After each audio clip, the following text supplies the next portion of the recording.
стома. Сијамско маче се роди во Струмица. Необично искуство имала ветеринарката Катица Брнзевска кога пред неколку дена породила мачка со царски рез. И место маченце од утробата на мајката извадила 2 мачења споени во едно. Брнзевска вели дека ова е многу редок случај, затоа што кај мачето имало комбинација од неколку аномалии. Тоа е тип на сијамско близначе кај маче. Значи, пациентот можеби го видов, тоа не беше живо, тоа не може да биде жив плод, затоа што нема лице. Значи, сраснати се во предолот на лицето, градите, тоа е едниот тип на аномалија, другиот тип на аномалија затоа што внатрешноста беа надвор.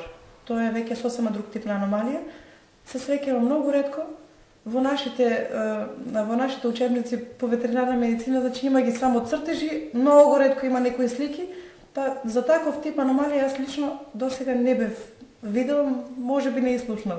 Докторката рече дека мачето се родило мртво, зашто голем дел од внатрешните органи му растеле надвор од утробата и било невозможно да преживее.